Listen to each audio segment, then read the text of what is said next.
Okay.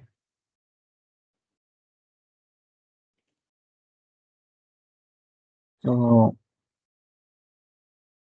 we want to learn representations for words.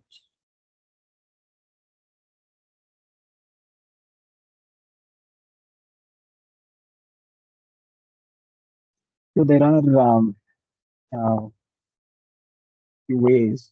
Like first is based on co-occurrence.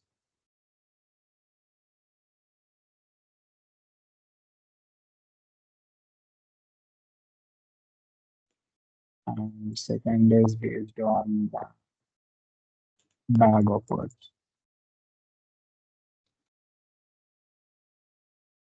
This is third is skip gram.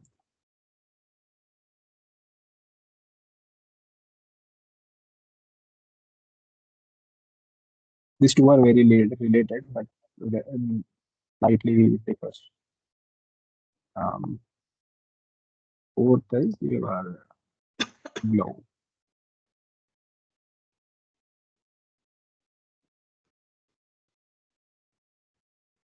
Okay, so um, glow is basically a mix of one and any one of two or three. These two. This is glow. Um,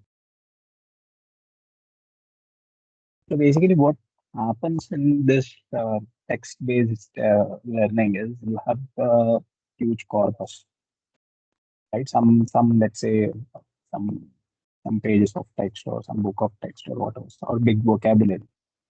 What you do is you collect each word into a dictionary. We call V1, V2, sorry, maybe we'll use W1, W2,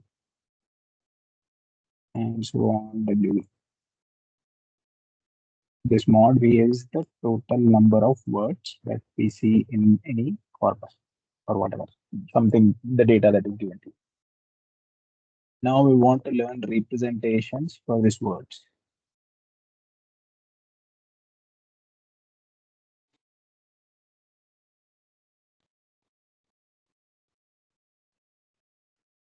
Right, so representations means some some vector of some dimension, right? So Skip. right, so what we do in this co-occurrences, we form a matrix of co-occurrences, say W1, W2, and so on, W. Right here, each entry we have a number which signifies how many times the word one has co-occurred with W2. So say if this is 30,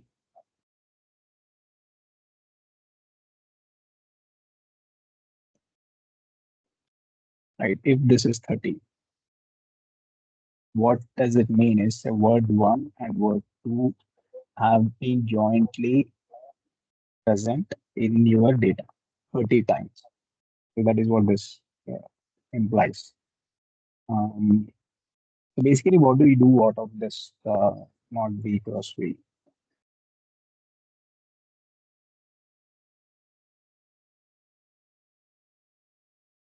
Typically, the what we do for word representations with this co-occurrence matrices, we take SVD, they call this as matrix as C, and matrix I mean this whole thing.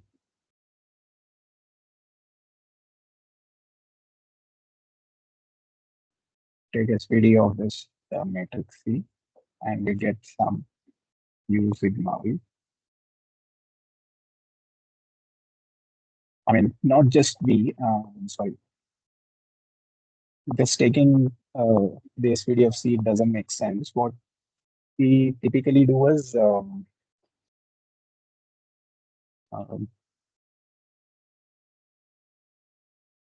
and that's fine, I think, yeah.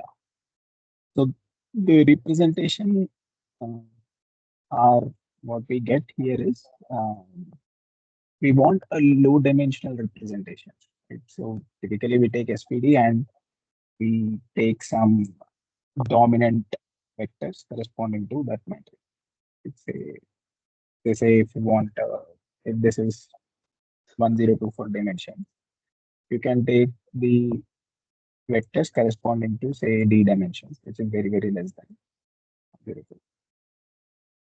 That means from B, we take only the dominant. Say if you want 16 dimension, take the most dominant 16 vectors, similar to PC. Um, Now, the second method, which is bag of words, bag of words, continuous bag of words.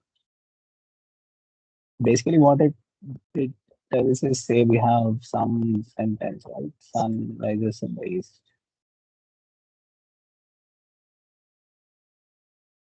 East.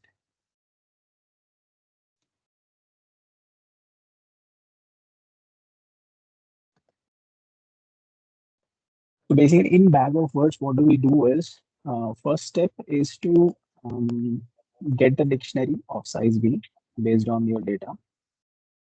Um, and for um, each word, um, we randomly initialize some vector of dimension, say D.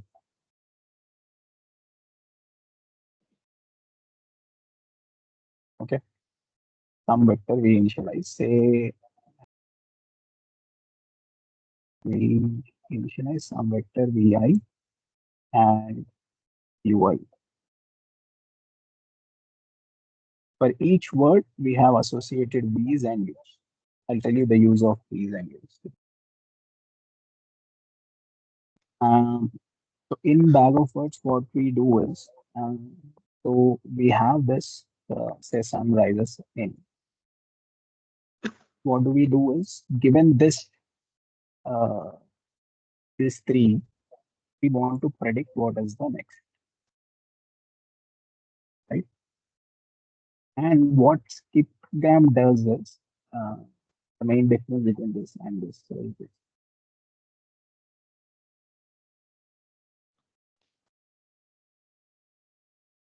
So given sun and some context, let's say some previous context, we want to predict all these three,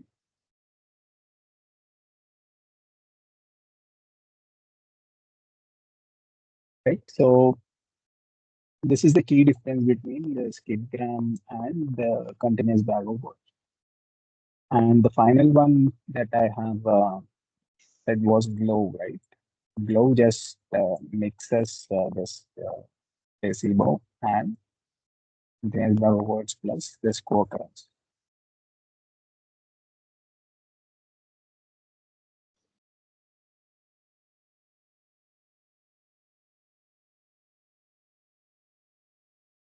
Um, yeah, I think that's the very high level overview of what the problem, the topics on which we are going to solve problems. I mean, there's not problems; they are very easy. So let's see. So what is the disadvantage of one-hot encoding? Basically, what does one-hot encoding means is say we have 10 labels, um, right? That's what is one-hot encoding. Uh, if we have say 10 labels or 10 words if we have say W1 to W10. Right? In one-hot encoding, W1 is represented as 1 in the first place, the 0th place, followed by 10 0. So W2 similarly is represented as 0 1 followed by 0, and so on. Right. So what is the disadvantage of representing like this is you're wasting a lot of memory and you have only one entry in which the information is stored. So that is what is being asked here. Right? It requires large amount of memory. It can result in high dimensional sparse representation. That's true if your size of the words is say a million words, and each vector will have a million entries, one with one entry being one and another zero. And of course, it cannot capture any semantic similarity between the words. Um,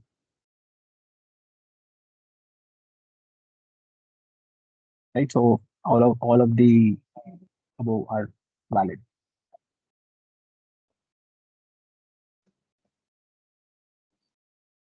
Yeah. So in the input representation of continuous bag of words model, how each word is initially represented, right? It is initially represented as your one hot vector, and that is associated with some VIs and BJs.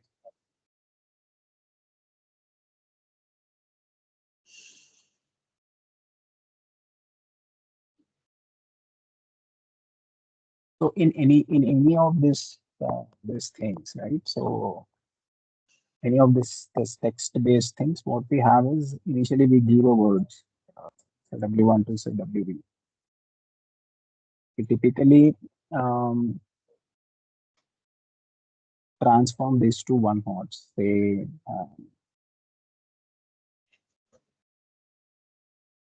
one each word is represented as one hot, and this is being mapped to so we call UIs and VIs. I told right initially this U's and V's initialized to some values. We call it as U and V matrices.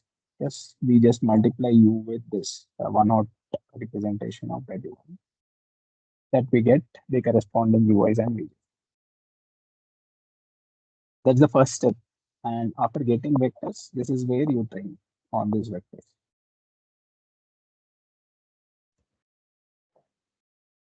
So yeah, so each word initially is represented as one hot vector, and corresponding to that one hot vector, we pick up U's and V's, and those U's and V's are being trained.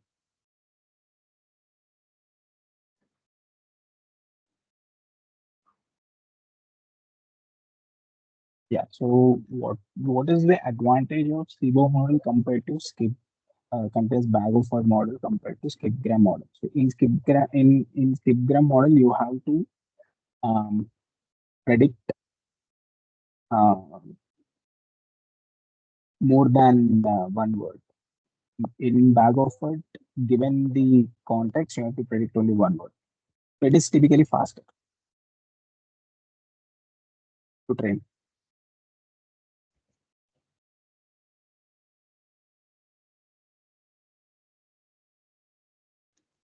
Again, what is the advantage of no skipgram method over the bag of words approaches? Even when the words co-occurrence is less or we are very scarce, uh, uh,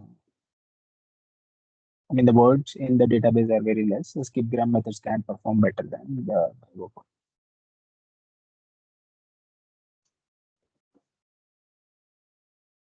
Yeah. So what is the role of softmax function in skipgram method? Um, Typically, softmax is used to convert your scores to probability. So not just skipgram in any ML algorithm you see. So we can specifically talk about skipgram here.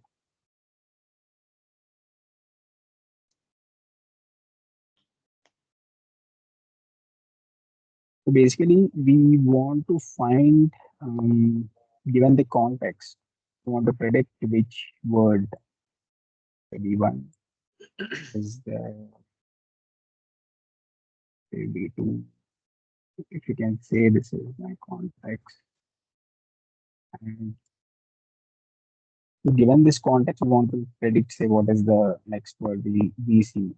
Yeah, right? So what we do is we do VC transpose V1, and this V1 ranges over to the entire your model. Intuitively, we can see that we are computing, just computing the correlation. And to transform this to probabilities, we just use the software,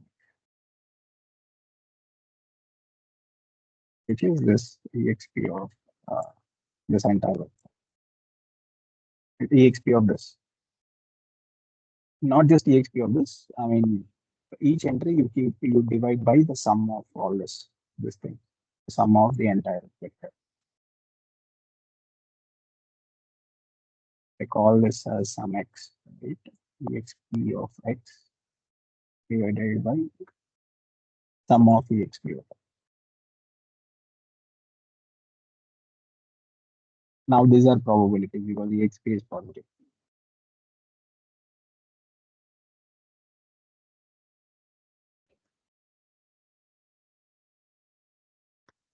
Right. So now this is another question on the globe representation. So we observe that cosine similarity between two words is very high, and we are given some bias parameter, right? Um, so basically, what globe does is you want to learn representations VA and VJ in such a way that whenever this co-occurrence is high, you want to make your representations of VA and VJ, not VA and VJ, the correlation of VA and VJ to be high, right? So since it is given that these two are very high, you want Xij to be very high. So that is point eight. So that's how we see this.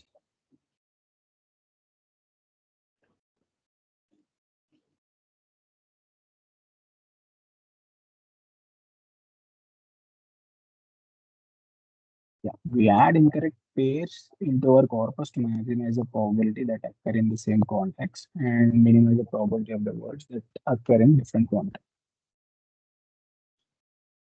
So what is this technique called? So it is negative sampling. So this may give some details on this.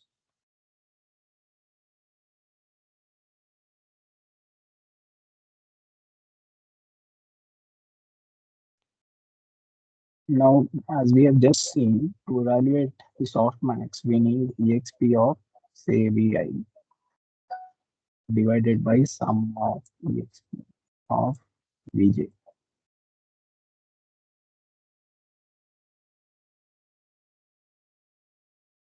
And this j goes from 1 to 2. We can see this sum is over the entire vocabulary, and this is computationally intense. So what they do is they choose some words that are negative to this V1, and you just compute softmax over.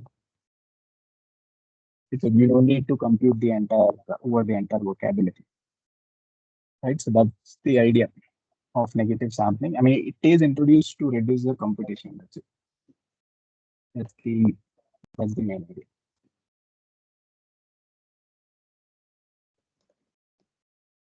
Yeah. What is the computation of softmax function in any out in the output layer of neural network? It is the your number of this thing. Um, Number of classes or size of vocabulary that is linear.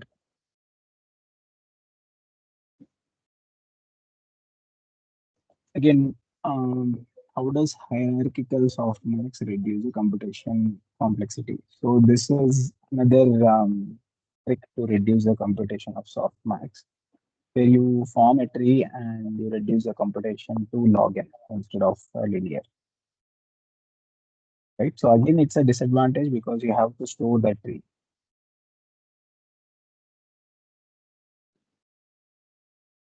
Yeah, I think that's the follow-up question. It requires more memory to store the byte. The disadvantage of hierarchical software. Um, yeah, I think these are all the questions that we're supposed to discuss today. If you have any questions on this or on the previous weeks, we can discuss. or yeah, otherwise let's meet next week.